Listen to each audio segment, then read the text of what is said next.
तो जय हिमालय जय भारत। मैं जर्नलिस्ट डॉक्टर हरीश लखेड़ा इस बार नई कड़ी के साथ हिमालय लोक चैनल में आपके सामने उपस्थित हूँ।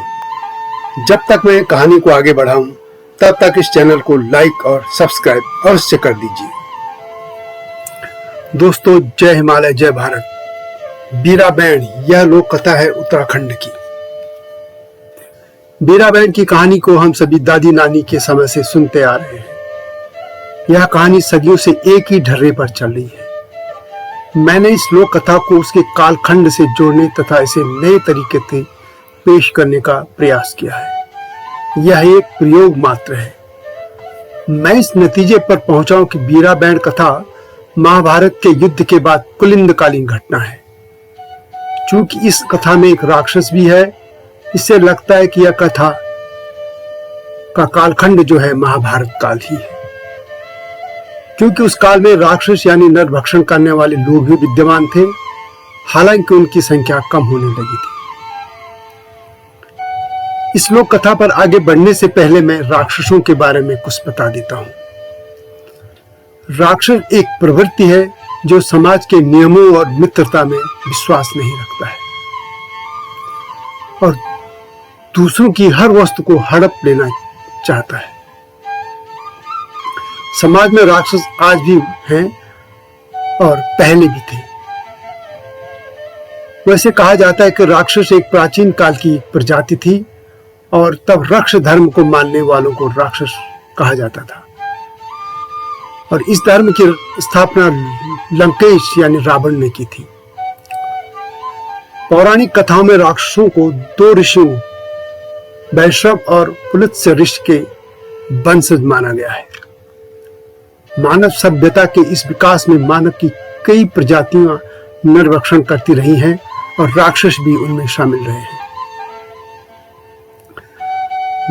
दक्षिण प्रशांत महासागर के कुछ देशों की संस्कृति में 19वीं शताब्दी तक नरभक्षण के प्रमाण मिलते हैं। कहा जाता है कि मेलानेशिया में तो मानव मांस के बाजार ही लगते थे और फिजी को तो कभी नरभक्षी द्वीप यानी कैनिवल आइलैंड के नाम से जाना जाता था।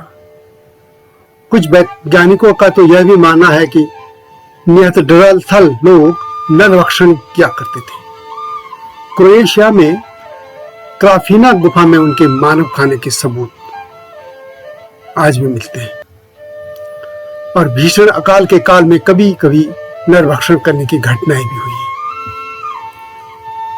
दोस्तों, हिमालय क्षेत्र समेत भारतवर्ष में आदिकाल में प्रमुख जातियों जो रहती थी उनमें दैव, दैत्य, दानव, राक्षस, यक्ष, गंधर्व, भल्ल, वसु, अप्सराएं, पिशाच, सिद्ध, मरुगण, किन्नर, किरात, रीछ, नाग, विद्याधर, मानव, बानर आदि प्रमुख माने जाते हैं।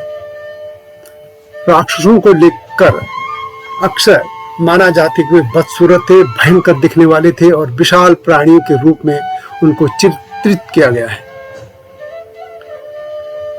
उनके दो निकीले मुंह के ऊपर दांत और पंजे जैसे नाखूनों वाले वे लोग होते थे और उन्हें जानवरों की तरह बढ़ता हुआ और अतृप्त नरभक्षी के रूप में दिखाया गया है।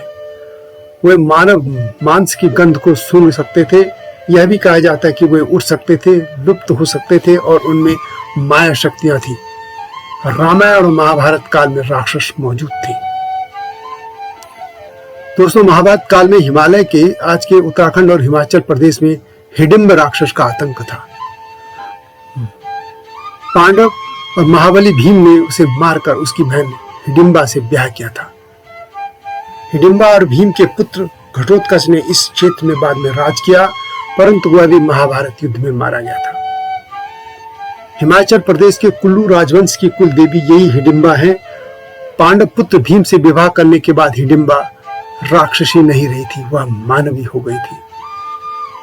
मानव के बनने के कुछ समय बाद कालांतर में वो उसने देवी का रूप भी ले लिया था। कहा जाता है कि भगवान श्री कृष्ण ने हिडिंबा देवी को लोगों के कल्याण के लिए काम करने के लिए प्रेरित किया था।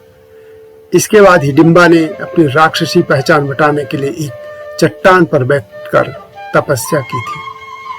कई वर्षों के ध्यान के बाद उसकी प्रार्थना सफल हुई और उसे देवी होने का गौरव प्राप्त हुआ। हिडिंबा देवी के तपस्या और उसके ध्यान के सम्मान में इसी चट्टान के ऊपर एक मंदिर का निर्माण किया गया है। चट्टान यानी ढूंगी पर तपस्या करने से वह ढूंगरी देवी कहलाने लगी थी। हिमाचल प्रदेश और उत्तराखंड में पत्थर को ढूंगू कहा जाता है, ढूंगी। महाभारत काल में इस क्षेत्र में कुलिंद, किरात, नाग, खश, कोलिय लोग निवास करते थे।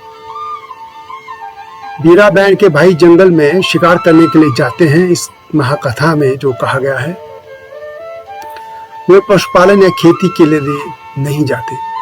इससे साफ है कि यह कहानी उस समाज की है जो कि पशुपालक नहीं थी। खश ही यहाँ पशुपालक समाज के तौर पर पहली बार आया था। यानी बेरा बैंड खसों से पहले यहाँ निवास कर रहे कुलिंद समाज के समय की कहानी प्रतीत होती है, क्योंकि किरात और कुलिंदों में शिकार खेलने को प्राथमिकता दी जाती थी। तो आइए अब इस कहानी को नए अंदाज में सुनते हैं। महाभारत का युद्ध समाप्त हो चुका था। हस्तिनापुर में महाराज युधिष्ठिर के राज्याभिषेक के बाद राजसूय यज्ञ की तैयारी होने लगी थी। उसी समय हिमालय की उपत्यकाओं में कुलिंद, खस, नाग और किरात राज कर रहे थे। यमुना घाटी के सुदूर जंगल में एक बुजुर्ग महिला अपनी बेटी और 7 बेटों के साथ रहती थी। उसकी बेटी प्यारी सी थी और उसका नाम था बीरा। कुछ दिनों बाद जब उस बुजुर्ग महिला की मृत्यु हो गई तो ये बच्चे अकेले रह गए, क्योंकि उनके पिता की पहली मृत्यु हो चुकी थी। इसलिए अब उन सभी को अपने लिए स्वयं ही भोजन की तलाश करनी होती थी। वे बच्चे अपनी माँ से समझ चुके थे कि राक्षसों का अब लगभग अंत हो चुका है, फिर भी माँ उनको सतर्क रहने को कहती थी। एक दिन सातों भाई भोजन की तलाश में एक साथ शिकार करने के लिए निकले। उन्होंने चलते चलते ही अपनी बहन बीरा से कहा, तुम हमारे लिए भोजन बनाकर रखना, हम जल्दी ही लौट आएंगे। बीरा के भाई इसलिए भी निश्चिंत थे कि रानी हिडिंबा ने सभी राक्षसों से कह दिया था कि जो भी मनुष्य का मांस खाएगा उसे दंडित किया जाएगा। इसके बावजूद दूर दराज के इलाकों में कुछ राक्षस अब भी मांस भक्षण कर रहे थे। इसलिए सभी भाइयों ने बीरा से कह दिया था कि वह सतर्क रहे और घर से बाहर भी न जाए। भाइयों के जाने के बाद झोपड़ी में बीरा अकेली रह गई थी। बीरा ने आग जलाकर खीर बनाना शुरू कर दिया था, लेकिन थोड़ी देर बाद खीर उबलकर चूल्हे में गिर गई और जिससे पूरी आग बुझ गई। बीरा बहुत परेशान हो गई थी। उसके पास अब आग जलाने का कोई साधन नहीं था। वह आग कैसे जलाती? उसके आसपास भी कोई घर नहीं था और कि वह आग कहीं से मांग कर ले आती। वह अपने घर से दूर निकलकर जंगल की ओर निकल गई और यह सोच करके कहीं कोई घर मिल जाएगा और वहां से वह आग ले आएगी। बहुत दूर जाने पर उसे एक मकान दिखाई दिया और उसने उस मकान के सामने जाकर उसका दरवाजा खटखटाया। दरवाजा एक औरत ने खोला। औरत ने बीरा को देखकर कहा, तुम यहां से चली जाओ, यह राक्षस का घर है और वह अभी आने वाला है। वह तुम्हें देखेगा तो तुम्हें खा जाएगा। बीरा ने कहा, बहन मुझे थोड़ी सी आग चाहिए, खाना बनाना है, बड़ी जोर की भूख लगी। वह औरत राक्षस की पत्नी थी, लेकिन जब बीरा ने उसे बहन कहा तो उसे बीरा पर दया आ गई। उसने बीरा को जल्दी से थोड़ी सी आग दे दी और उसके साथ उसने चौलाई के बीज भी दे दिए। राक्षसी ने कहा, तुम यहाँ से जल्दी निकल जाओ और ऐसा करना कि रास्ते में चौलाई के दानों को गिराती जाना। जहां भी 2 रास्ते मिले वहां के बाद चौलाई मत गिराना। इससे राक्षस रास्ता भटक जाएगा और तुम्हारे घर तक नहीं पहुंच सकेगा। याद रखना, इस चौलाई को अपने घर तक मत ले जाना, नहीं तो राक्षस वहीं पहुंच जाएगा। बीरा अपने साथ चौलाई ले गई और उसके दाने रास्ते में गिराती गई। वह जल्दी से जल्दी जा रही थी, घर पहुंचना चाहती थी, लेकिन और वह इस भागा दौड़ी में राक्षस की पत्नी की बात भूल गई। उसने पूरे रास्ते भर चौलाई के दाने गिरा दिए। कुछ दाने वो अपने घर भी ले गई थी। इधर जब राक्षस अपने घर लौट आया तो उसने मनुष्य की गंध सूंघ ली थी। वह समझ गया कि आज जरूर कोई मनुष्य उसके घर आया है। उसने अपनी पत्नी से पूछा, क्या यहाँ कोई आदमी आया था? उसकी गंध आ रही है। उसकी पत्नी ने कहा, नहीं, यहाँ कोई नहीं आया था।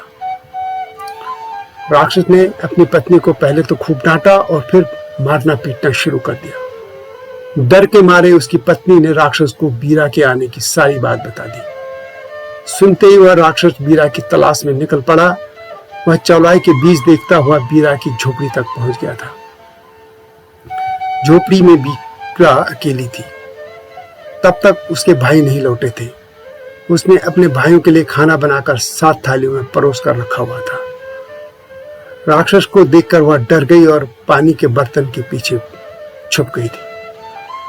राक्षस ने पहले तो पूरा खाना खा लिया और खाना खाने के बाद वह पानी पीने के लिए उस बर्तन की ओर गया। सारा पानी पीने के बाद उसे पीछे बीरा भी दिख गई। उसने बीरा को पकड़ लिया और वह उसे मारकर खाने ही वाला था कि उसके सातों भाई आ गए। उन्होंने मिलकर राक्षस को मार डाला। इस तरह उन्होंने अपनी इकलौती बहन की रक्षा कर ली थी और अपनी बहन को राक्षस का निवाला बनने से बचा लिया था।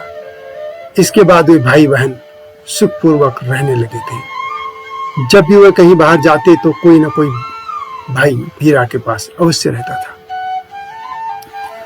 दोस्तों, इसकी कहानी में यह भी कहा गया है कि बीरा को राक्षस ने जिंदा ही निकल लिया था और उसे नींद आ गई और वह बीरा के घर में ही सो गया था। जब उसके भाई आए और उन्होंने राक्षस को सोया हुआ देखा तो वे समझ गए कि उसने बीरा को निगल लिया है। उन भाइयों ने उसके हाथ पैर काटे और उसके पेट से बीरा जिंदा निकल आई थी और इस तरह उन्होंने अपनी बहन को बचा लिया। लेकिन यह संभव कैसे हो सकता है कि कोई किसी को जिंदा निकल के और वह घंटों बाद भी जीवित निकल जाए? इसलिए इस कहानी में मैंने थोड़ा सा ये फेर बदल कर दिया कि जैसे ही राक्षस उसे मारकर खाने वाला था उसके भाई पहुंच गए थे और वह जिंदा बच गई थी। और इसे मैंने पांडवों के समय के कुलिंद कालखंड से जोड़ने का प्रयास किया है। तो दोस्तों, यह थी बीरा बैंड की कहानी। बैंड यानी बहन। और यह कहानी जो कि सत्य के करीब लगती है, आपको कैसी लगी अवश्य बताएं। मेरा यह प्रयोग कैसा रहा या कमेंट में अवश्य लिखें। मैं हिमालयी लोक की लोक कथाओं को नए अंदाज में पेश करता रहूंगा। यह हिमालयी लोक चैनल लोगों की संस्कृति, इतिहास, लोक, सरोकार आदि को लेकर देश दुनिया के सामने रखने के लिए काम कर रहा है। इसका प्रयासरत है। आपका सहयोग चाहिए। इसलिए हिमालय लोक चैनल को लाइक और सब्सक्राइब करना न भूलना। और अंत में एक बात और, इस वीडियो का टाइटल सॉन्ग हम पहाड़ औला मेरा ही लिखा है, इस चैनल में है। इसे आप अवश्य सुनिएगा। जय हिमालय, जय भारत।